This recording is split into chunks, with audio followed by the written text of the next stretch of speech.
You could lose power, you could run out of food, you could face the cold with nothing but fear. But medieval people already lived that way, and survived with skills so sharp, we forgot how genius they really were. And their survival didn't begin with food or shelter. It began with fire, because without fire, nothing else could follow. No warmth, no cooked food, no protection from the dark. And unlike us, they couldn't strike a match or flick a lighter. They had to coax flame out of stone, steel, fungus, and breath, often with freezing hands and not a second to spare. Most peasants didn't own much, but if they had a fire striker and a piece of flint, they were already ahead.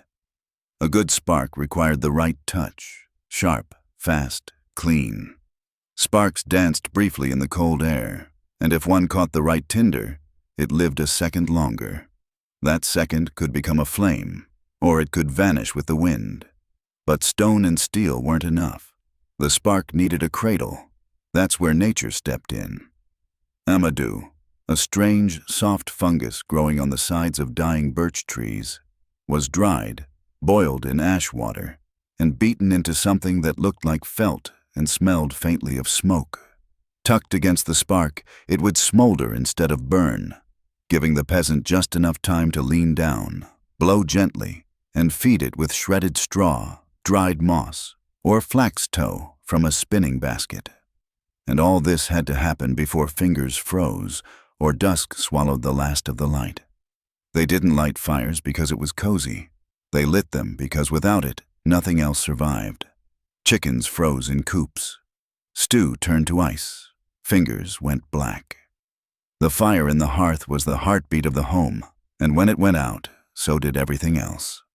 In poorer households, it was common to keep embers alive overnight by burying them in warm ash. Children were taught not to touch the glowing mound in the fireplace, not because it was dangerous, but because that small red breath might be all they had to start the next day. If the ember died, someone had to walk, sometimes for hours, to borrow fire from a neighbor's home. That wasn't just neighborly kindness. That was survival. Fire wasn't lit every day. It was guarded, nurtured, protected like a newborn. And in a storm, when dampness soaked every twig and breath came out like smoke, starting a new fire meant everything had to be dried by body heat, or kept close under wool for hours before it could catch. In some regions, peat was cut from the ground, dried into bricks, and burned instead of wood. It stank, yes, but it burned hot and long, and in parts of Ireland and Scotland, it was worth more than gold when snow blocked the roads. In forested regions, peasants learned to burn green wood low and slow, coaxing heat from what others would call waste.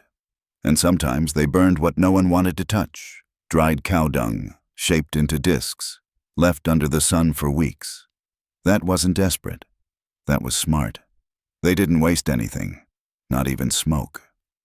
Some homes had smoke holes but no chimney, and though the air turned thick and bitter by nightfall, the rising heat kept frost off the walls and helped preserve meat and fish hung in the rafters. Everything the fire touched became part of the survival cycle. And yet, lighting that fire, the first step in that cycle, remained one of the hardest things they did each day. It required more than tools. It required patience, timing, experience, and above all, a kind of quiet respect. Because fire didn't always come. Sometimes it teased. Sometimes it refused. But when it did catch, when the moss flared and the straw hissed, everything changed. Light returned to the room. Hands reached out. Pots began to boil. And something ancient, something buried in the blood, whispered that the world was safe again. Still, fire alone was not enough, because flames don't fill bellies, and food didn't come easily. What they cooked next had to last. Days, sometimes weeks, and without salt, smoke, or strategy, it would rot before it ever reached the mouth. Starting a fire was only the beginning, because a warm room meant nothing if there was nothing to eat. In the Middle Ages, food was not just harvested and eaten. It was hunted, saved, watched over, and carefully prepared to last. If they failed to store it right, it rotted within days. If they did it well, That same food fed families long after the trees lost their leaves and the world turned white and still. They had no fridges, no electricity, no cool basements with steady temperatures. Every bite had to be protected with knowledge, not machines. Salt was their strongest ally, not the kind that sits gently in a shaker, but the rough gray crystals carried from faraway coasts, traded for grain or wool, and stored in heavy sacks like treasure. When meat or fish arrived in large amounts, peasants would press them deep into thick layers of salt. It was a slow and careful process. The salt pulled out water from the flesh, keeping rot away and making the food firm and dry. Sometimes it tasted harsh, but it lasted. And in winter, lasting was more important than taste.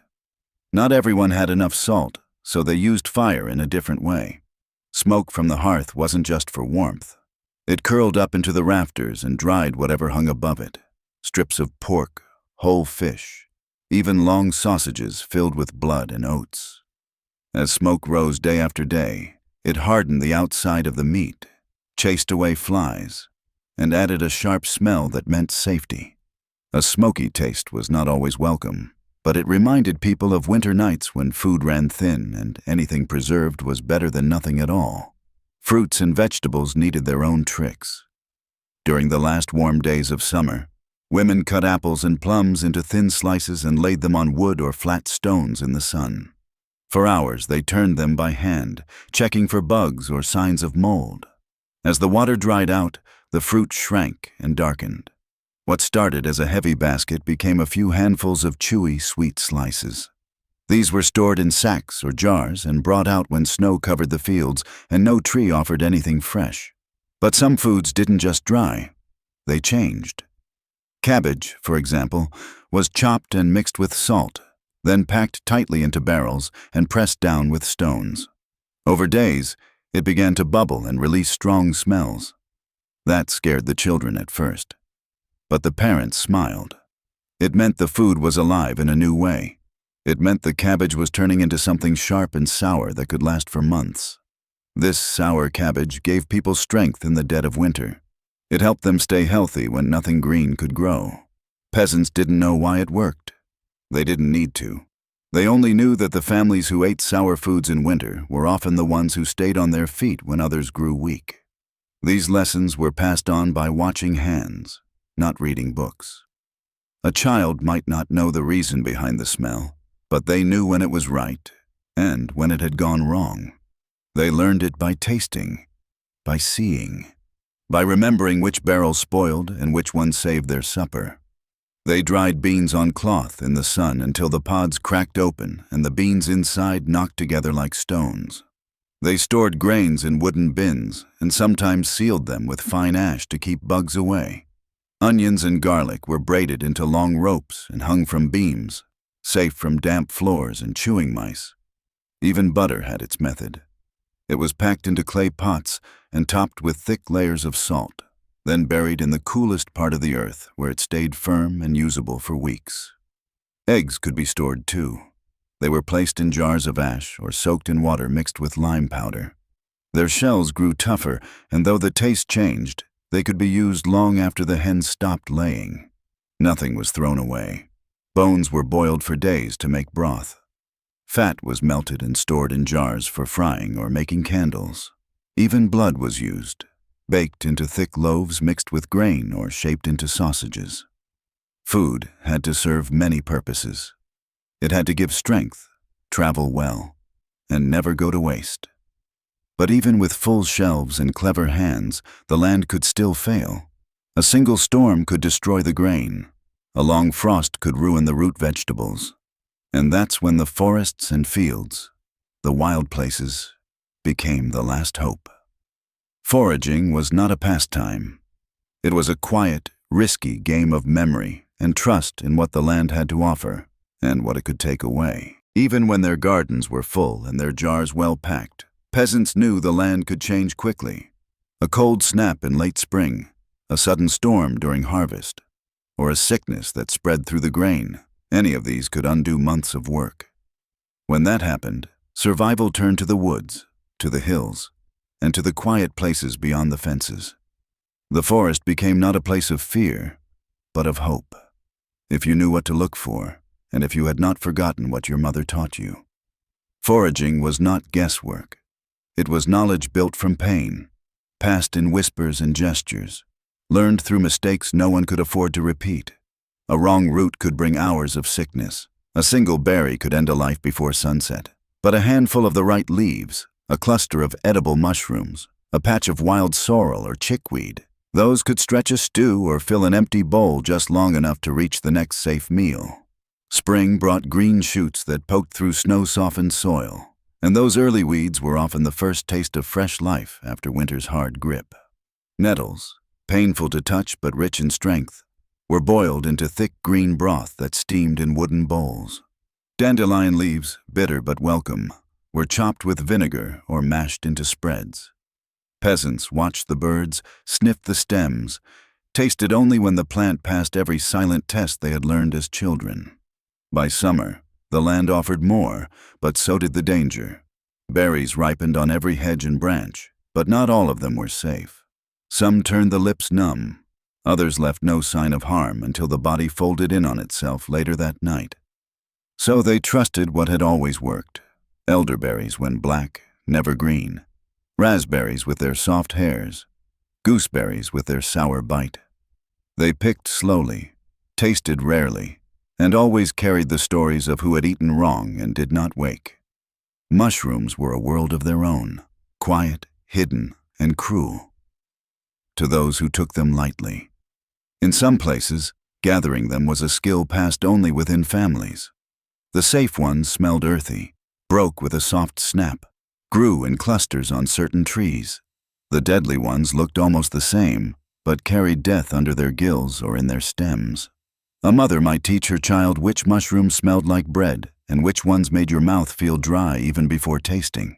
They never gathered in the dark. They never took more than they could name, and they never forgot the names of the dead. Other gifts came from the overlooked: roots dug with bare hands, bark stripped from trees and boiled for tea, flowers that soothed the stomach or lifted the mood when the sky stayed gray too long. Wild garlic covered forest floors in early spring, filling the air with sharpness and filling their stews with power. Sorrel added sharpness to plain porridge. Clover was chewed to quiet thirst. Even tree sap was collected from birches and oaks, mixed with water or turned into weak wine during the long quiet months. This wasn't wild eating for fun or for adventure. It was memory, and caution, and patience braided together. A single mistake could cost more than a lost meal. So the knowledge was guarded, sometimes even kept from outsiders, because food in hard times was a treasure too rare to share freely. Old women often carried that wisdom the deepest, remembered not by title, but by silence, by the way they paused near a plant, or smelled the earth before touching the leaves. They had no books, but their minds carried seasons, tastes, warnings, and comfort. Children learned with their feet and fingers. They ran barefoot through fields and listened as elders pointed without speaking, nodding when a leaf was good, shaking their heads when danger grew too close. They learned by chewing small pieces, watching animals, avoiding bright colors or glossy skins. They learned that food was never just found. It was chosen, understood, and respected. Still, wild food could never be counted on. Some years it was plenty. Others it was scarce or spoiled by insects or heat. And so, as soon as the stomach was calm and the baskets filled, they turned to another fear. Not hunger, but exposure. Because even the strongest stew meant nothing if the cold found you sleeping outside. And not every peasant had a roof. Not every storm waited for the builders to finish their work. Even when fire was mastered, even when food was found, even when the woods gave enough to fill a basket, none of it mattered if there was no place to sleep. A warm belly meant little if the rain soaked your clothes before dawn, and no herb or mushroom could fix fingers frozen in the dark. Shelter was not comfort. It was defense, against cold, against wind, against time itself. And peasants could not wait for help to arrive or spend coins on carpenters or stone. What they had was earth, water, sticks, and a kind of ancient memory passed from calloused hands to younger ones.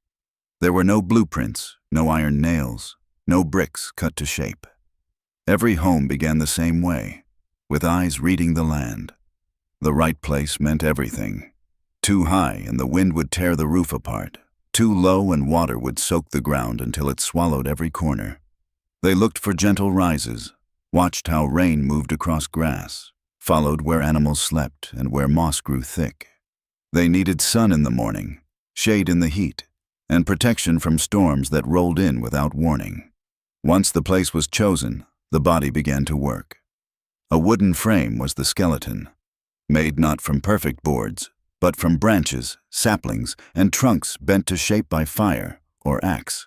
Where nails might go, they used lashings, long strips of bark, twisted cords of flax, or ropes made from animal gut.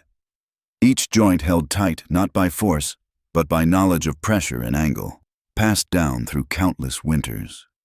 Wattle and daub made the walls, a pattern of thin branches woven like baskets between thick posts, then covered in layers of sticky mud mixed with straw or dung. It was heavy, it was rough, but once it dried under the sun, it turned hard enough to stop wind and rain. Some even pressed the surface with their hands, leaving prints that hardened into place, silent signatures from those who built with no name and no pride, only need. The roof mattered most. A leaking roof was worse than no wall at all. They used what they had. Reeds cut from rivers, straw gathered in heaps. Sometimes heather or fern laid thick and bound with string. It took days, sometimes weeks, to lay the thatch layer by layer, each piece overlapping the next like feathers. When done well, it lasted for years. When rushed, it rotted fast, and no one inside could sleep dry again. There was no chimney in most homes. Smoke from the fire curled upward through the air and slipped out through a hole near the roof or between the rafters. The air inside stayed sharp, and eyes stung often, but the warmth held better that way. Beds were built along the walls, not raised, but stuffed with straw or hay, sometimes with a worn blanket or an old fur if the family was lucky. Everyone slept in the same space. Parents, children, grandparents, even animals sometimes. The heat of bodies did more than the fire could, and no one spoke of privacy. It was survival first. Floors were dirt, dry, packed hard, sometimes covered with woven mats or branches. When it rained, the floor darkened. When it snowed, cold crept upward through the soles of their feet. Some houses had only one small window, covered in oiled cloth or thin animal skin that let light through but kept out the worst of the air. Others had none at all. They lived by firelight, by instinct, by habit. They knew their homes with their feet, could walk in darkness and never trip. Children grew up hearing the wind through the thatch and knowing exactly how close the storm had come. But these homes were not ugly. They were not ruins. They were alive, built with care, repaired with patience, tended like gardens. They bent with the wind instead of breaking. They aged slowly. Some even passed from hand to hand, the same mud walls warming new bodies for generations. There was pride in them, even if no one spoke it aloud. Pride in the way water rolled off the roof, in the way smoke found its way out without filling the room, in the way the wind was stopped by earth shaped by human hands. When the house was finished, there was no feast, no rest. There was only silence. The kind that comes from knowing the worst cold could not take you easily now. But shelter was not only built once. Storms broke things. Rain softened clay. Fire sometimes escaped. And when that happened, the work began again, without complaint. Because complaining did not fix a roof. Only hands did. Still, even the strongest walls could not keep out everything. Illness passed through cracks that no clay could seal. And in a world with no doctors, no medicines, and no answers, a warm bed meant little if the body inside it began to shake. No roof, no fire, no salted food could protect the body from what it could not see. In the Middle Ages, illness didn't knock. It crept. It settled in the bones, in the chest, behind the eyes. And when it came hard and without mercy. There were no clinics to visit, No pills to swallow, no experts to call when a child's fever climbed too high or when a man's cough grew wet and deep. What the peasants had was each other, and what little they could learn from roots, leaves, whispers, and long nights spent watching over a bed that might never be slept in again. They didn't understand disease in the way modern minds do. They didn't know the names of the germs or the silent shapes crawling through blood. But they knew the signs, the color of the skin, the smell of the breath, the heat of the limbs. They listened to the body. They noticed when the hands trembled, when the voice broke, when the breath came slower than it should. And from that moment on, survival depended on memory. Herbs were their medicine, and those who remembered which ones healed and which ones harmed were as important as any healer in today's world. Garlic was crushed and mixed into warm drink to chase away sickness in the chest. Honey was stirred into boiling water to soothe throats or seal wounds that refused to close. Nettle leaves, dried and steeped, made bitter tea for aching bones and swollen joints. Yarrow stopped bleeding. Elderflower brought sweat when sweat was needed to break a fever. Meadowsweet eased pain. And when there was nothing left to try, they prayed. Not out of weakness, but because they had already done all they could. But not all healing came from plants. Heat was medicine. Blankets, bodies, smuns warmed in the fire and wrapped in cloth. All of them were pressed close to those whose skin had turned cold. Cleanliness mattered, though they never called it that. Dirty wounds killed. So they boiled cloths, cleaned cuts with wine or sharp spirits when they had them, covered gashes with thick paste made of crushed herbs and grease. And they watched, always watched, the color of the skin around the wound, the sharpness of the smell, the sound of the breathing. A sharp smell meant death might be near. A steady breath meant they had time. Maybe. Sometimes the cure was not in the herb, but in the ritual. Not because magic worked, though they believed it might, but because belief itself brought comfort, and comfort sometimes gave strength to the body that reason could not. A charm tied to the wrist, a prayer whispered in the ear, a cross traced on the forehead with wet fingers. These small acts carried weight in homes where nothing else could be done, and they were never done lightly. The ones who knew how to treat sickness were not always called healers. They were grandmothers, midwives, widows, women who had seen more death than joy, and who had long ago stopped fearing what the body could become. They moved through the village without fuss. They arrived with hands full of roots and linen, and they left quietly whether the patient lived or died. Some said they had second sight. Others said they had learned by watching too many people fail. Whatever the truth was, they were trusted, even feared, because they stood where others stepped back. Not all sickness showed on the skin. Some crept into the mind. When a child stopped speaking or when a man could no longer leave his bed, though no wound was on him, people turned to songs, stories, and sometimes silence. They believed the soul could grow tired, could turn inward, could need something more than rest. And so they sang. They held hands. They brought broth. They waited. They didn't always ask why.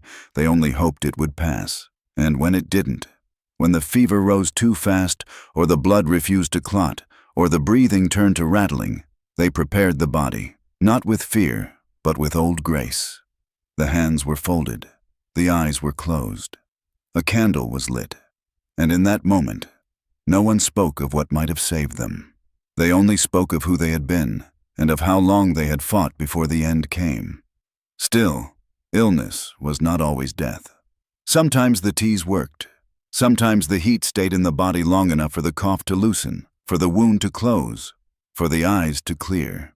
And when that happened, when someone rose from their bed and stepped once again into the light, the house filled with quiet joy. No cheers, no shouts, only the soft clink of a cup set down. Only the slow breath of someone who had almost gone and had returned. But no one stayed safe for long, because even the healed had to eat, and sickness often stole strength faster than it could be regained. And when the body was weak and the sun gave little warmth, one danger remained, one that took no shape and left no wound, but killed faster than anything else. Among all the things medieval people feared, none held such quiet power as the danger carried by a single cup of bad water. It did not announce itself with fire or storm, nor did it break doors or howl through the trees. Yet when it entered the body, it worked quickly, stealing strength without warning and spreading sickness before anyone could name its cause. There were no clear rules, no labels or filters, only instinct and experience, and the slow, painful memory of what happened when someone drank from the wrong place. In many villages, people understood that moving water gave life, while still water, even when clear, could be deadly. That is why fast-flowing streams that passed through stone and shadow were trusted more than quiet ponds or shallow wells, which often carried waste and sickness from animals, latrines, or even unseen corpses left too close to the surface. Children learned early not to trust calm water and not to be fooled by the shine of sun on a smooth surface, because what looked safe could just as easily take a life. The safest source, when skies allowed, came from above, and so every roof became more than shelter. When rain began to fall, people didn't just watch from windows or huddle inside their homes. They placed wooden barrels, clay pots, and leather buckets beneath the edges of their roofs to catch what they could. The first rain was never taken.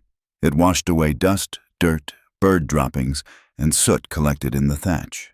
But once the water ran clear, they gathered every drop they could, knowing it might be weeks before the next rain arrived. Storage itself required care and quiet attention. Water that stood too long grew warm and stale, attracting flies and leaving behind a thick taste that clung to the back of the throat. To stop that, they covered their barrels with cloth or wood, stirred the water now and then, and kept the containers in shade whenever possible. Some lined the inside with pitch to seal cracks and keep out insects, while others filtered the water through sand, charcoal, or linen before pouring it into smaller jugs for daily use. In places where streams could not be reached or rain was rare, wells were dug, deep holes in the earth lined with stone or timber, often built at the edge of the village and covered with wooden lids to keep out dirt and animals. But even a deep well was never fully trusted. If an animal drowned in the night or waste from nearby homes seeped into the water, the sickness spread fast. And when one person fell ill, others soon followed, because no one suspected the water until it was too late. When that happened, trust broke like glass. People stopped drinking. They boiled what they could. They whispered about curses or foul luck or punishment, because they did not yet understand disease, only that it moved like shadow, and often began with a sip. Boiling water helped, though not everyone had enough firewood to make it part of their routine.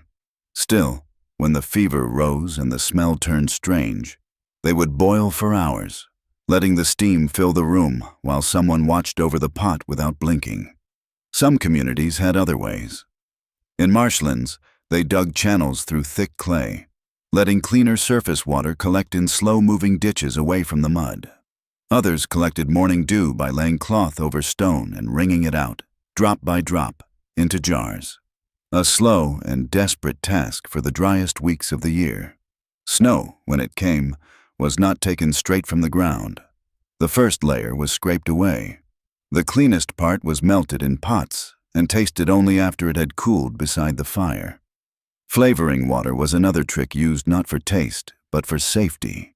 A few drops of weak vinegar, a handful of dried mint or elderflower, even a pinch of salt stirred into a cup could mask unpleasant flavors and slow the growth of what could not be seen.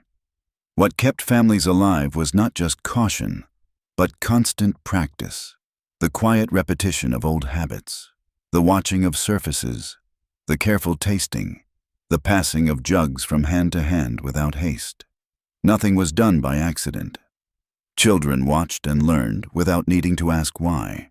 They saw which waters were drunk without boiling. They listened when their elders said nothing but turned their heads away from a certain stream. Water could be life. It could also be death. And in a time without warnings or doctors or second chances, there was no room for carelessness. One mistake was enough. One drink from the wrong place, one careless moment of thirst, and the next morning could begin not with breakfast, but with a grave. Still, even when the water was safe and the fire still burned low. Survival was far from certain, because no skill, no habit, no preparation mattered when winter arrived in full, when snow buried the ground, when wood ran out, and when the cold reached not just the skin, but the spirit. When the frost settled deep into the ground and the wind no longer howled but whispered cold warnings through every crack in the wall, peasants understood that winter had finally taken hold.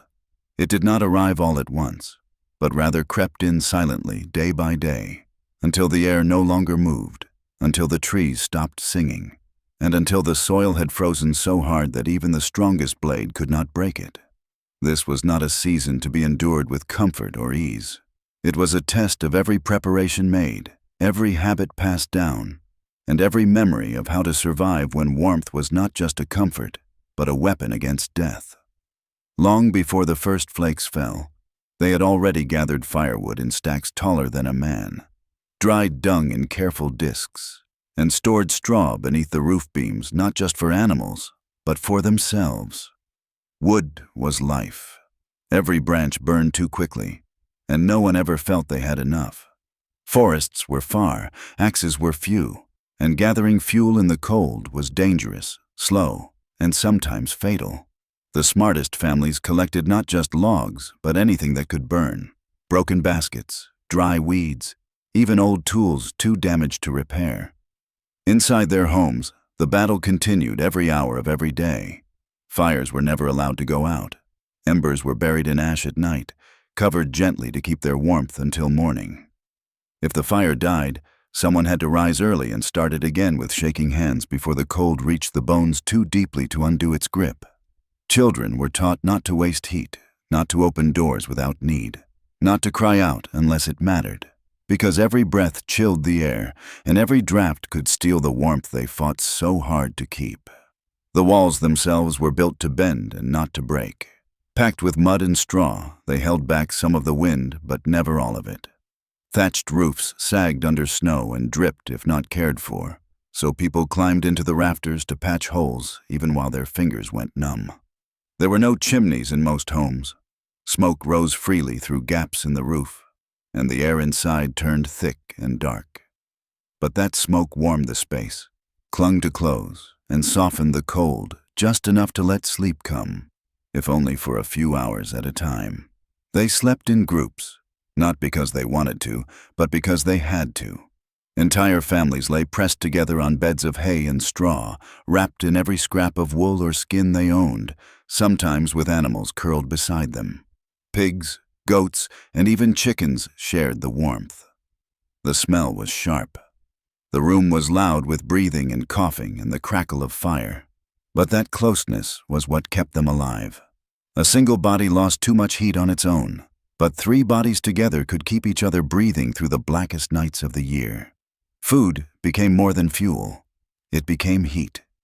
Soups and stews were cooked slowly and eaten in silence, the steam warming faces before it disappeared into the cold again. Roots stored in cellars were chopped with care. Dry beans were soaked and boiled for hours. Dried meat was chewed slowly to stretch its strength across the day. Every meal was planned. Every bite was measured. Hunger never truly left, but they kept it quiet with bread grown hard, broth gone thin, and patience made from years of knowing that fullness was not possible until spring returned. When someone grew sick in winter, it became a second kind of storm. Fevers burned faster in cold homes. Coughs echoed through quiet nights. And when a body stopped moving, others had to decide whether to dig into frozen earth or wait for the thaw, a choice no one wished to make. But they did not give in to fear. They rubbed frost-bitten limbs with snow, wrapped blankets tighter, burned their last piece of wood if it meant saving a life. And if death came, they mourned without sound, because grief was softer when shared in silence. Even joy had to change shape. There were no loud songs, no wasted steps. Laughter came quietly, shared over a bowl or near a fire when the wind calmed for an hour. A child's warm breath on cold glass became wonder. A surviving goat giving milk became celebration. A neighbor bringing a log became wealth. They did not speak of comfort. They spoke of getting through one more night, and then one more, and another. What saved them was not strength in the body, but in the will. They did not fight the cold. They worked with it, around it, beneath it. They used everything, every inch of warmth, every shared breath, every drop of broth, every ember still glowing. There were no heroes, only people who refused to stop trying. And that quiet, stubborn survival was the greatest skill they ever passed down. But even that was not enough alone, because no man, no woman, no child could survive the hardest winters alone, not even with fire, food, or wool. In the end, the strongest wall was not made of mud or stone, but of people. For all the fire they lit, for all the roots they dug, for all the mud they pressed between their fingers to build walls against the cold, medieval peasants knew one truth deeper than any other: that no one survived alone. A man might know the forest better than anyone. A woman might master the healing plants of her region. A child might be strong and clever and brave beyond his years. But when hunger came, or fever spread, or snow buried the path between villages, strength meant little without someone standing beside you, not for reward or recognition, but simply because survival was not something one earned. It was something one shared. They lived close, not just in distance, but in need. Homes pressed shoulder to shoulder along dirt roads. Doors were rarely locked. Voices carried through the night air, through walls made thin by time and weather. And when someone cried out, the sound was not ignored. A neighbor's pain was not a private thing. It was a warning, a summons, a reminder that death moved quickly when no one watched. They shared tools because few could afford their own. A single axe was passed from house to house, its edge sharpened with care, and used until the handle wore smooth from many hands. Plows were pulled not by a single man's strength, but by teams built from whoever could lend time or beasts. Rope was woven in circles, with mothers twisting fibers together while their children sang to keep pace. That was not generosity. That was survival. When a roof began to sag beneath snow, no one waited to be asked. Neighbors brought ladders, pulled thatch from their own stores, and patched the holes before the family inside lost their warmth. When illness took hold in a home, others came to cook, to fetch water, to care for the animals. Not because they had time, not because it was easy, but because they knew the sickness would come for them next. And if they failed to help, they too would one day suffer alone. Food was passed in silence, a basket left on a doorstep, a loaf of bread broken in two without words. No one counted. No one asked how much was taken or owed. A feast might be rare, but when it happened, after harvest or during a wedding, after a birth or before a funeral, everyone came, everyone ate, and for a few hours the cold stepped back and the hunger fell quiet. Even their rituals were built from this need to bind themselves to one another. Children were raised by the village. Disputes were settled not by courts, but by conversation, by elders who remembered how many winters someone had survived and how many debts they had quietly paid. Trust was not a soft word. It was a foundation. You trusted the one who helped you bury your child. You trusted the one who climbed your roof in the dark. You trusted the one who came back from the forest with herbs he kept only for the worst nights, and who gave them without asking your name. Music helped them breathe when words fell short. Songs were sung in groups, often with call and response, simple enough for even the youngest to follow, powerful enough to carry through walls. They danced not for joy, but for warmth, stamping their feet on packed earth floors to stir blood in their veins and keep the darkness from settling into their hearts. These were not performances. They were medicine. Stories were told and retold, not of kings or knights, but of the time the cow gave birth in a snowstorm, or how old Marta survived the sickness no one else did, or how the river froze so deep you could walk across with a fire lit in your arms. These were not fairy tales. They were proof that life continued, that the worst could be endured, and that memory was a kind of fire passed from mouth to mouth, hand to hand, winter to winter. When someone died, the village carried their weight together. The grave was dug by many hands. The body was washed not in shame, but in care. and the fire burned in their memory, fed by the same wood gathered by neighbors who understood that grief, too, could kill if left alone. And so the greatest survival skill was never found in a tool or a plant, or a secret method handed down in whispers. It was in people, in shared effort, in unspoken promises, in the simple, fierce refusal to let anyone be forgotten or left behind. That was the real genius, not in their strength, not in their cunning, but in their togetherness.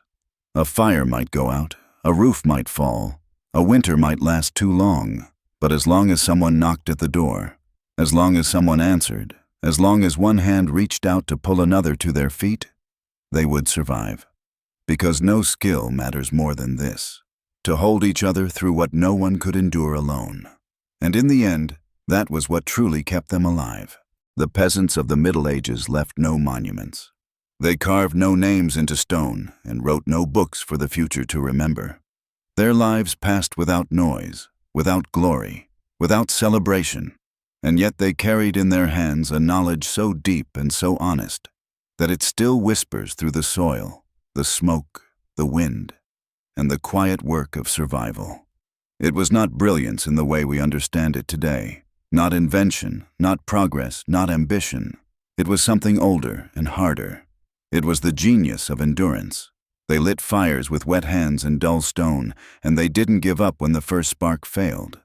They preserved food without glass or plastic or power, not to save time, but because time was the very thing they had to fight against.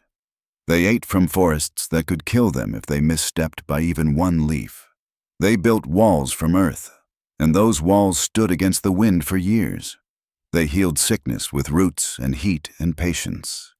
They drank carefully from barrels and ditches that had to be trusted or boiled or both. They survived cold so deep it cracked stone and silenced animals, and they did it with nothing but fire, wool, and each other. And they leaned on one another not because it was kind, but because it was necessary, and because it was human.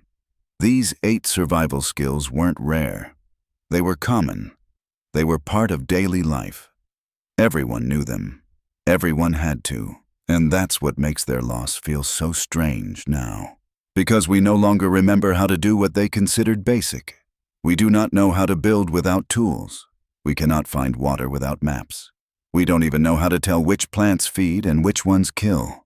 We are surrounded by light and heat and plenty, but somewhere along the way, we let go of the roots that held us for centuries. And what happens if the power disappears?